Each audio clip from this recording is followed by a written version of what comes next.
300 years before Game of Thrones and just over 100 years before House of the Dragon lived a king so infamous that characters still whisper all the tragedies that befall his castle is due to his curse.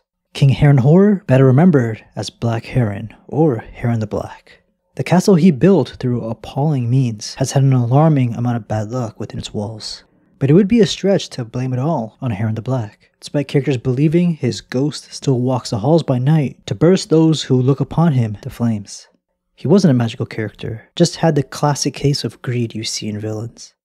The author, George Martin, typically likes to save the lore for these type of past characters for supplementary books like The World of Ice and Fire or Fire and Blood. But Harren leaves a mark in a lot of the main books, starting from the very first, A Game of Thrones. He was first used as an example of what full-grown dragons are truly capable of. House Hoare was an ancient family, as old as any in the Iron Islands. As savage and primitive as the Ironborn are, they somehow were the first to discover how effective elections can be to place the right individual into a position of power. A bunch of different families have served as king of the Iron Islands before the Targaryens' conquest, but the goal of these pirates always remains the same: take from the mainland. House Hoare was able to snag the most out of any Ironborn king. Harren the Black's grandfather managed to take all the Riverlands and bring it into his domain, becoming the first king of the Isles and Rivers. Harren the Black's father continued conquering Westeros, bringing what is now the Crown Lands into their domain. But with no foothold on the main continent, there's only so much ruling that can be done from the Iron Islands. Harren the Black took it upon himself to change that when it came time for him to wear the crown. He put the conquest on hold.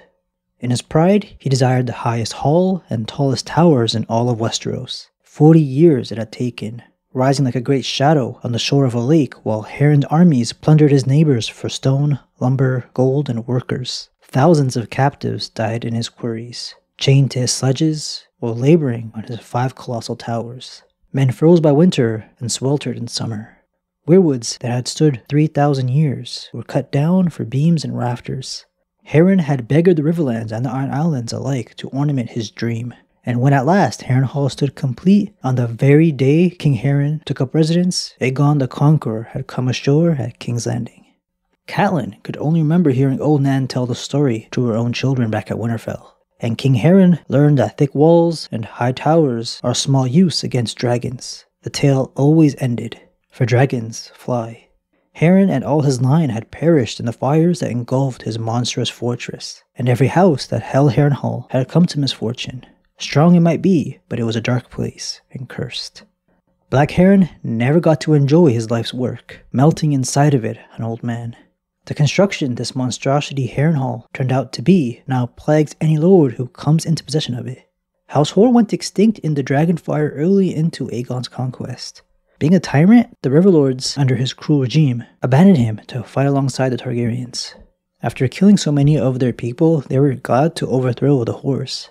Since Harren wouldn't surrender to Aegon and his dragon Balerion, extensive rebuilding needed to be done for repairs. Sufficient staffing was also just too expensive for any lord to afford. So now the melted towers remain as an eyesore in the Riverlands. A reminder that even a modern castle with stone walls can't save you from a dragon. A message the Targaryens didn't want forgotten.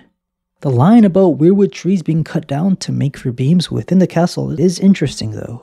Something we see kind of play out with Daemon Targaryen in House of the Dragon. The lake that Harrenhal sits at the shore of is called the God's Eye.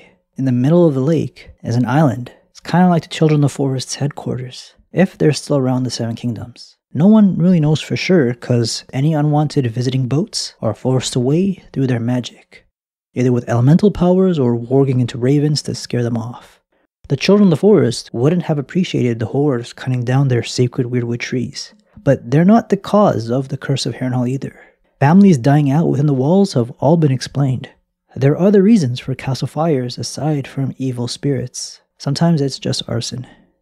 The first mention of the evil King Harren also came with a lesson for Jon Snow in A Game of Thrones. While Harren the Black and his sons were being dragon roasted, Harren's brother did his duty as that era's Lord Commander of the Night's Watch. He did nothing but remain at his position at the wall. Despite his family being arguably the most powerful of the Seven Kings, Brother Hoare stayed true to his vow. Jeor Mormont says to Jon Snow that he could have marched all 10,000 brothers of the Night's Watch to the Riverlands if he commanded them to do so and fight against the Targaryen conquerors, but that was not his place. just like Jon had no place to abandon his vow and join Robb in the war. Lord Commander Hor, like all men at the Wall, swear to take no wives or have children, so love doesn't get in the way of their lifelong service. So he eventually died knowing he was the last Hor around. Though others would say the line continue on to salvage what was left of the short-lived kingdom called the Isles and Rivers.